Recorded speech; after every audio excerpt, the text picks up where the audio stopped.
Welcome to PropTech Pulse, the podcast that takes the pulse of prop technology in multifamily. I'm your host, Shelly Robinson, and each week we'll be diving deep into innovations, challenges, and the future of work in property technology and multifamily. From AI-driven property management to blockchain and real estate, we're here to explore how technology is reshaping the way we live, work, and invest in multifamily communities. Whether you're a property manager, a tech entrepreneur, an executive, or even simply curious about the future of living spaces, PropTech Pulse is your weekly dose of insights and inspiration. So let's sync our rhythms and get on with the show. It's time to take the pulse.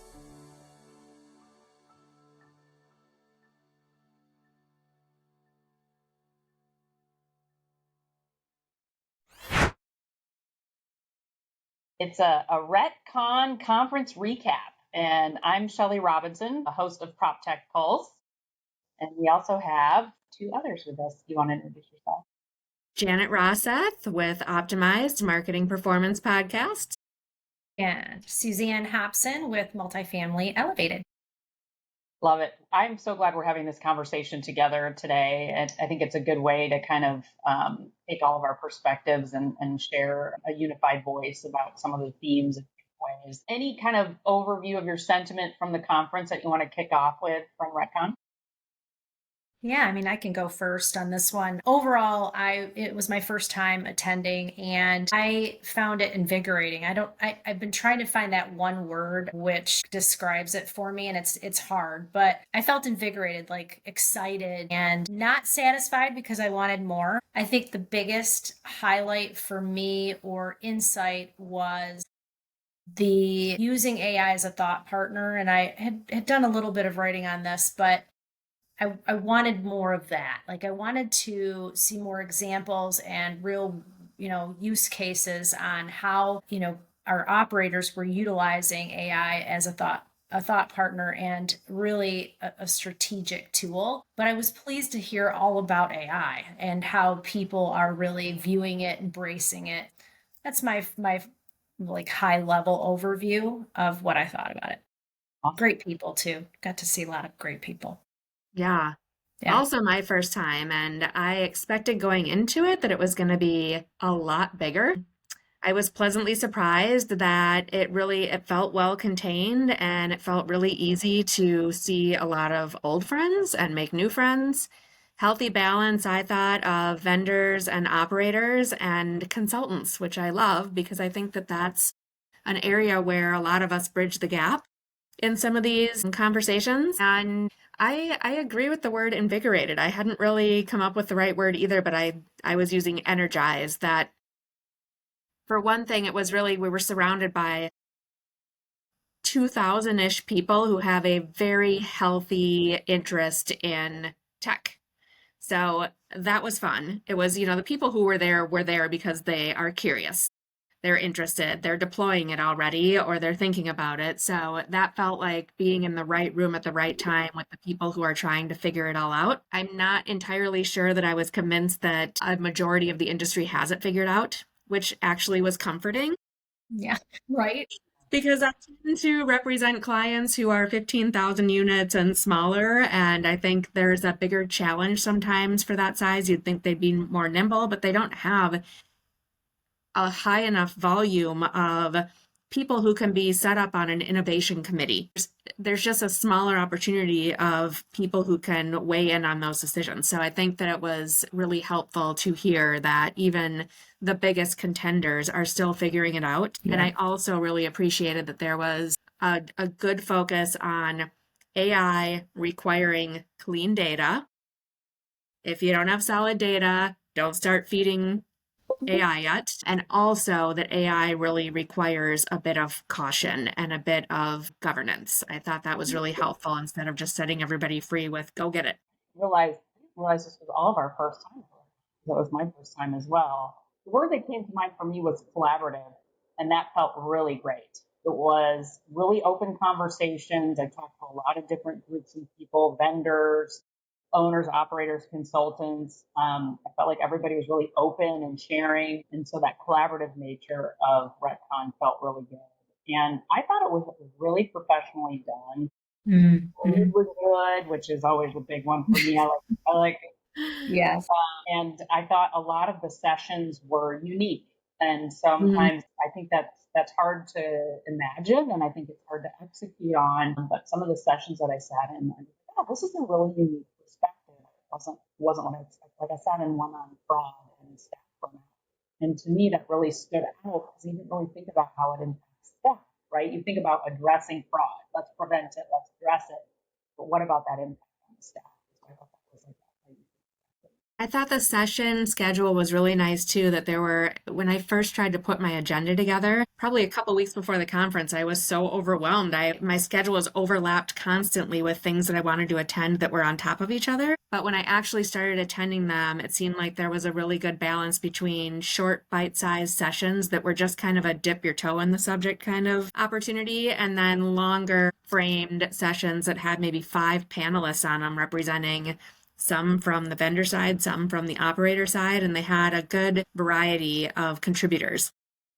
Yeah, I noticed that as well. And I've never been to a conference that actually had that setup where you've got the shorter sessions and the longer sessions. And I think it worked out beautifully. I'd love to know who came up with that because that was a really great cadence. And to your point, Janet, the one thing that you mentioned that it also resonated with me was the fact that people just don't have things figured out yet. And yet they're talking openly about what they don't know, which Yeah. then opens up more conversation for people to pitch in and talk about it. One of my favorites was, from an asset management perspective and listening to, people that are very bottom line driven on how they're using AI to really, look at the data. And again, to your point, being really concerned on not only compliance, but great data. Like, how long is it going to take us to clean up the data before we can really use this as a powerful tool? So, anyway, Yeah. I just went from the structure all the way to one of my favorites, but it's an yeah, exciting topic. It's an invigorating topic for sure.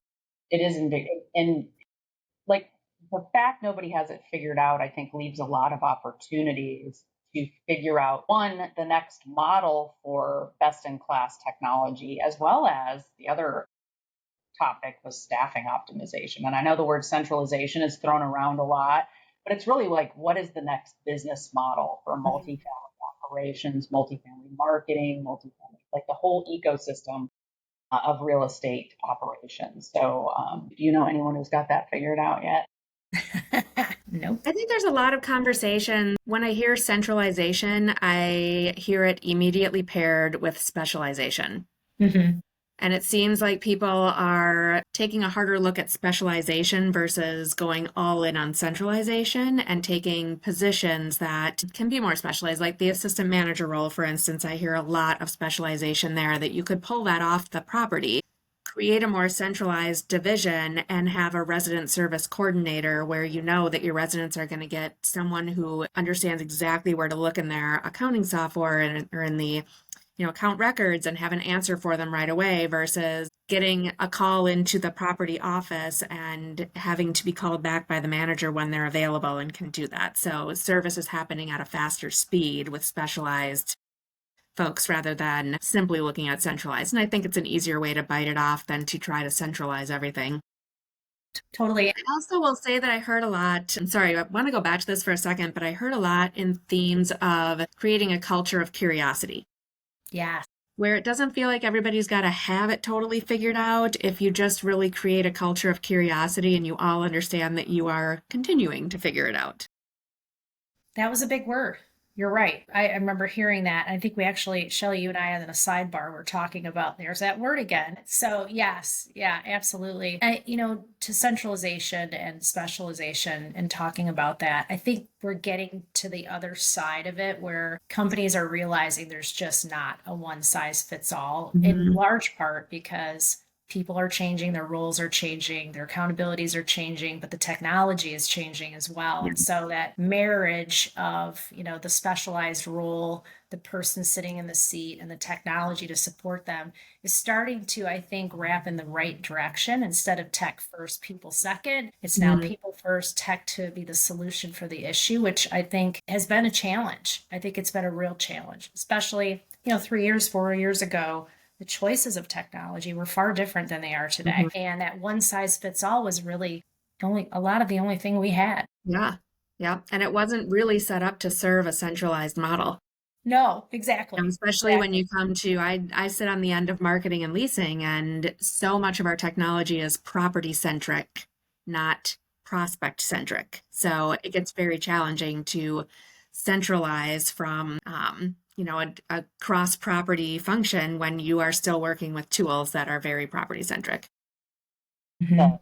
Wise. And I think that, kind of gets us into like, did any technologies really stand out to either of you kind of on those topics that were present at the There were a few that I got really excited about. I'll share with you that I have a lot of clients that play in the affordable housing market, and yeah. it has been a dream of mine to someday find the technology that can allow those affordable operators to draw in a prospect, pre-qualify them, and then deliver the units that match their qualifications. Um, and I'm seeing that starting to come to life. I was really curious about Fortress and Rent Butter, maybe even married together. I don't know. That got me excited because I think there's a world in which we live in that affordable units might actually get filled faster if we can get to that version of centralized match a prospect with all the units that they could actually qualify for. And not worry about compliance, right? And be Yes. compliant and all of those Yeah. manual areas of risk that happen in affordable. That's actually really powerful. Yeah, I mean, when you think that you have to attract and collect applications from 10 applicants in order to get 3 solid approvals on an affordable unit, it's insane. Yeah. There's got to be a better way. And to that point, if you think about the barrier to entry and that eliminating part of that barrier where, because the economics are not of scale, we make people who are unable to pay luxury rents do more work, spend more time, take longer to get through our process. So AI, even in the processing of the paperwork, I think Shelley, Right.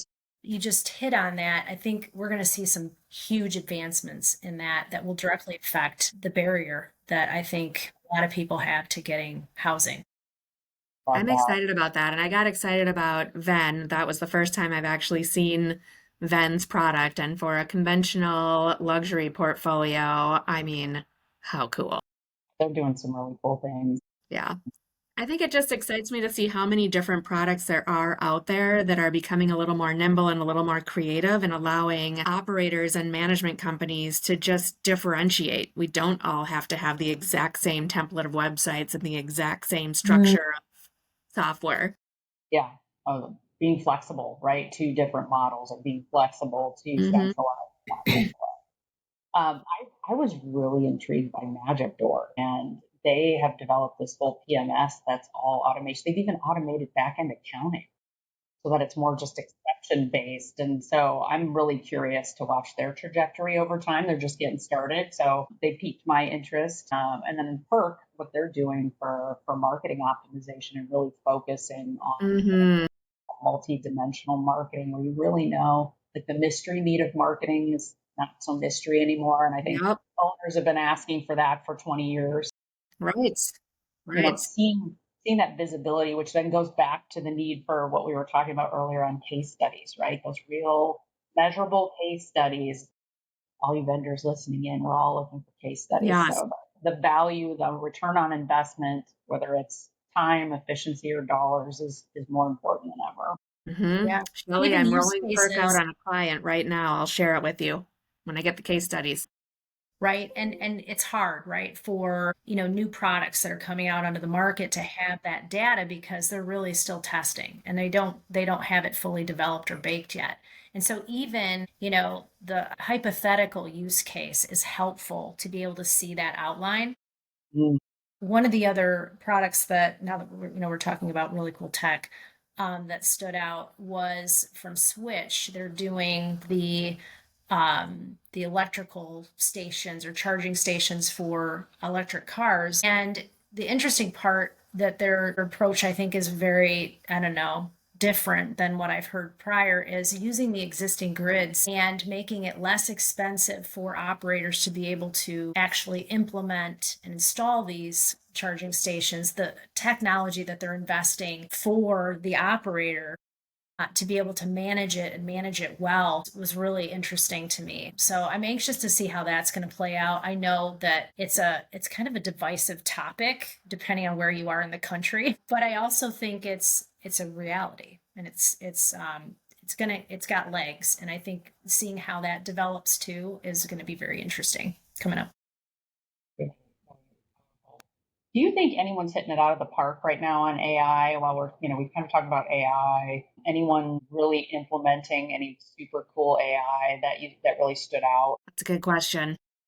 It's a really good question. What do you think? I mean, there's so many different applications and levels of application. What do you think? I think what I thought might be missing is more on the resident experience side of, and the word that I heard in the hallways was, where is kind of learning the emotional intelligence of our residents?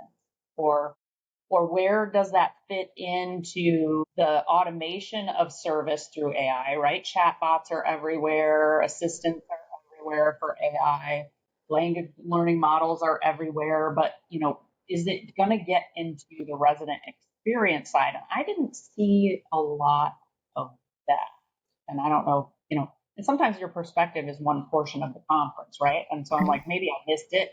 Did you all see anything kind of on the resident experience side with AI? I did not. I think that's A lot about Elise AI and even, is it Leah, that's the apartment list AI. I'm hearing a lot of the AI that entered from a marketing and leasing step and now has rolled into the renter journey and delivering more immediate answers in terms of, you've got a question about your account, I can help you with that. You need to create a work order, I can help you with that. I am hearing more of those out there, and it's got me curious too that some of them don't fully all of the property management software connected to them. It's almost like they're taking on a life of their own. And if your property management system is lagging and limiting your ability to roll some of this stuff out, it's creating its own back end power as well. I think it's going to be really exciting to see how people start to use it and whether or not they continue to be reliant on those legacy systems they've had in place. You just hit on something huge. And I've seen this with some of my clients where, they're not almost willing to go outside of, their current product stack because they're looking at inventing their own AI. There's that whole conversation as well. And so, I think it almost as a warning, Will Robinson, for the companies that are out there, like, that's competition. That's real competition. And so, when you're talking about the resident experience and really being the best at that, I think that's the challenge. And it has been the challenge. What's really great for our end user, what's cost effective, what's easy to implement still remains the big question. Right. It's hard to implement. Some of the legacy systems are bulky and clunky, and they're limiting the ability to be nimble. But at the same time, they have all the information that you need to run the AI off of. Yes.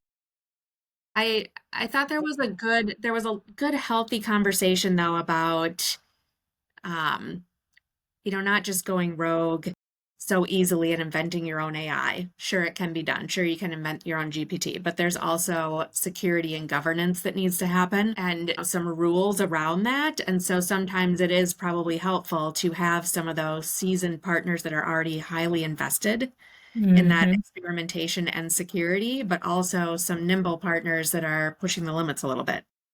Totally. How do you blend all of that into your systems without completely breaking and rebuilding?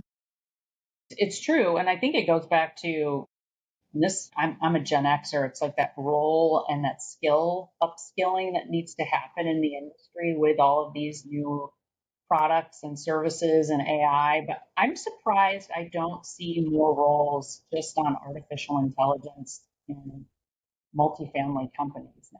Someone who has that deep expertise in AI to really ethically and due process and due diligence look at at tools that are out there and say this fits into this organization's model. So I think that's even another role opportunity that may emerge. I think it has to emerge because it's getting confusing and there's lots of options.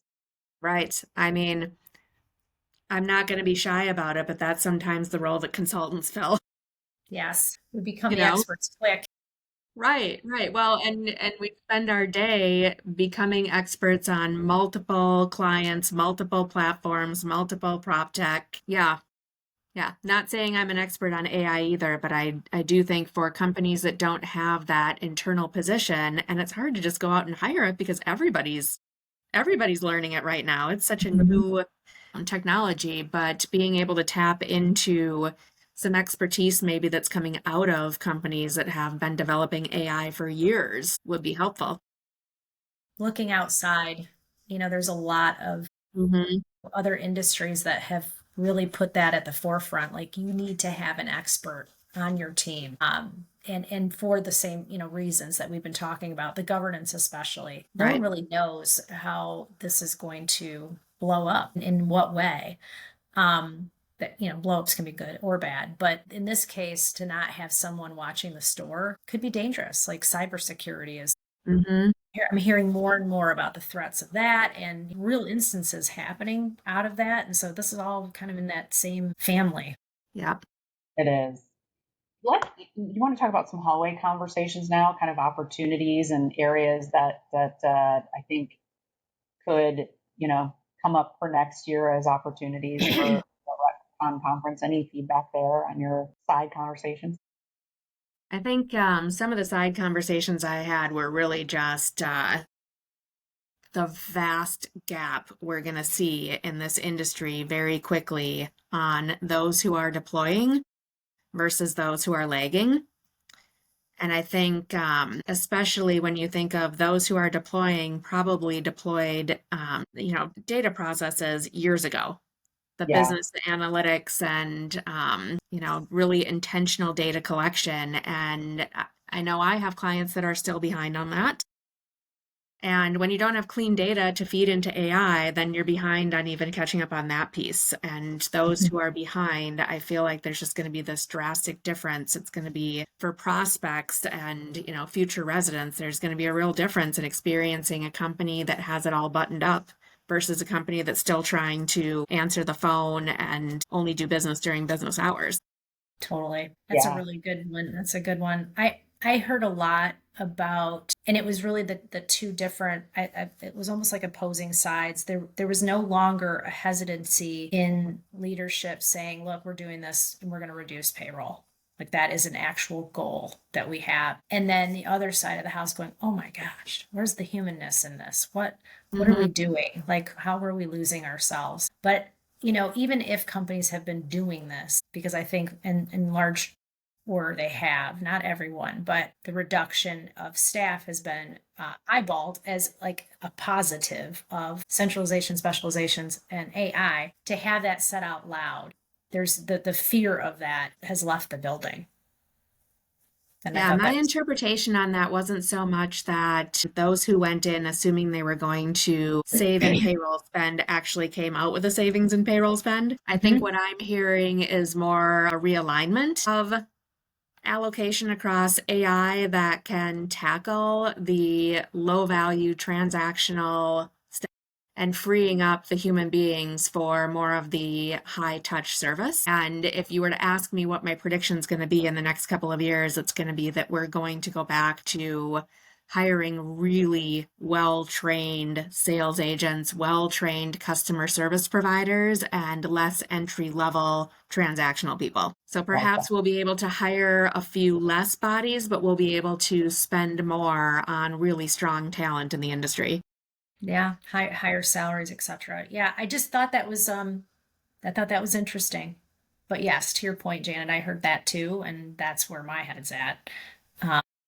There's a lot of conversations around wishing that technology stacks were becoming a lot simpler. And, and I think and this kind of goes into the next topic that's on our list, which is that Domino's and Amazonification of, my daughter, who's 18, is entering the workforce. she demands a simple UI, right? That's all they've had. She's been on an iPhone since she's 9 years old, or my iPad, even when she was younger. I think that conversation is going to become the demand of customers here in the next couple of years, because the workforce, in order to retain it, is going to demand it, or we'll lose them. So that was another conversation in the hallways, and I think that's a tough one for a lot of technology. I don't want to be a big I think so too. I think customer experience audit has been a hot topic for 2025. So has streamlining tech stack. Neither are easy to do. Mm-mm. It takes a lot of work to unravel what your tech stack is currently achieving or not achieving, and then to actually map out what you want your customer experience journey to be. I think that's a component of, call it AI or just audit in general, that our team is seeing a lot of, is auditing the experience that's in place right now in order to define what you want it to be. But I agree. I think that whole Domino's journey and Amazon journey, there is no reason that we can't move a prospect from first contact all the way through the application process, approval, what they need to be ready for move-in day, picking up the keys and getting through the first couple of weeks. Every step of the way should have a little point of interaction, and yet we're still kind of stuck in somebody calling back when they're approved. It's just, it should be so much more automated, but there's all these clunky steps in the way that sometimes throw off the ability to do that seamlessly. Frictionless, right? That was a big word. Frictionless.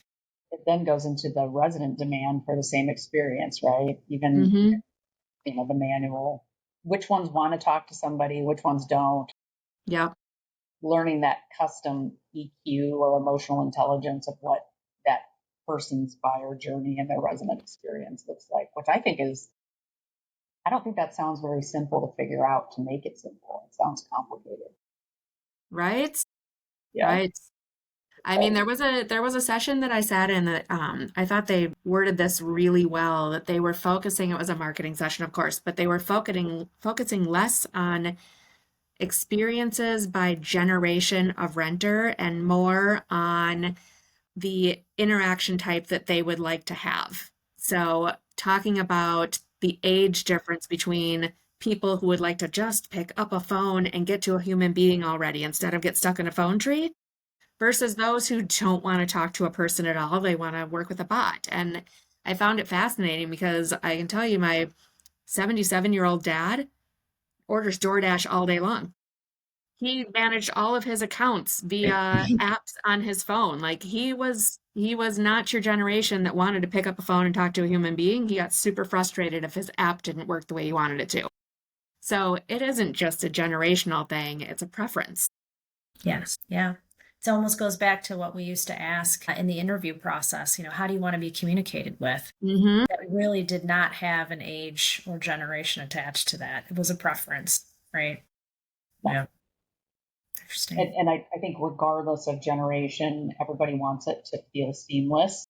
And if it isn't feeling seamless, for them to get the help that they need in a way that doesn't feel like my cable provider. Right. Yes. Right. Oh my gosh. You have to keep repeating yourself. 7 steps through a phone tree and you have to keep repeating yourself. That's not. And they feel bad. They feel bad. On the other end of the phone, they're like, I know you've had to repeat yourself 7 times, but can you just do it one more time? I'm sorry. Like, good job. What a job. So true. Any other areas of opportunity for Retcon for next year that you think would be like a home run?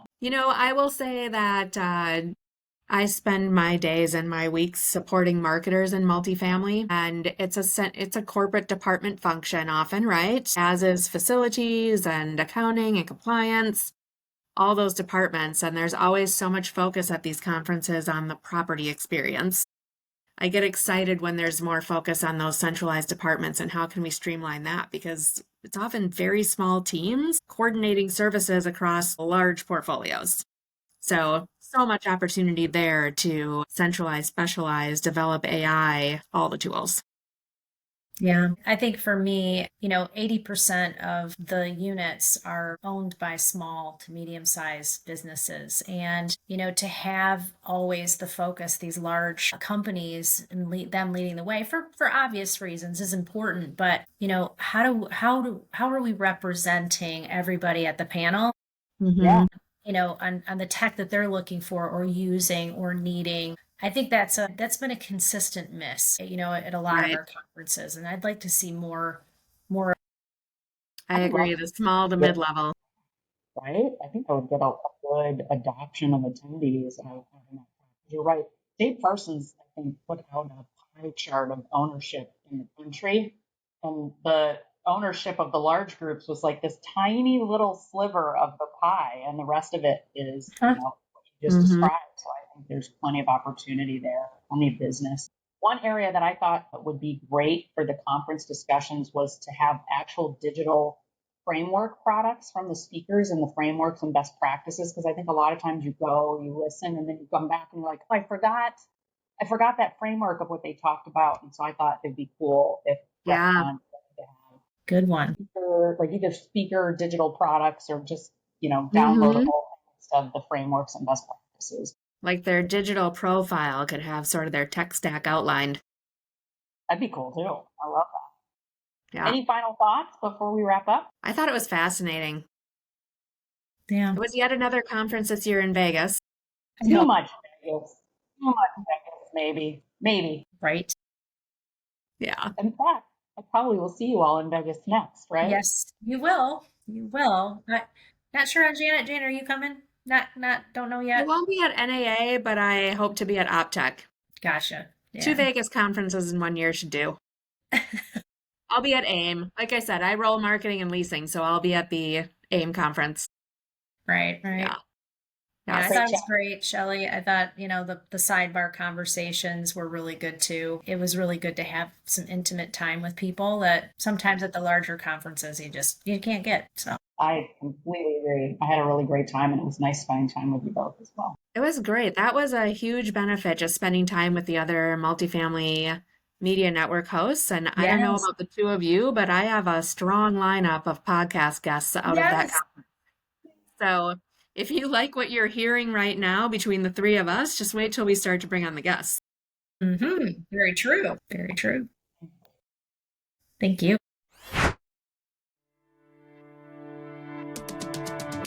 And that wraps up another episode of PropTech Pulse. I hope this conversation has given you valuable insights and perhaps even sparked some ideas for your own PropTech journey.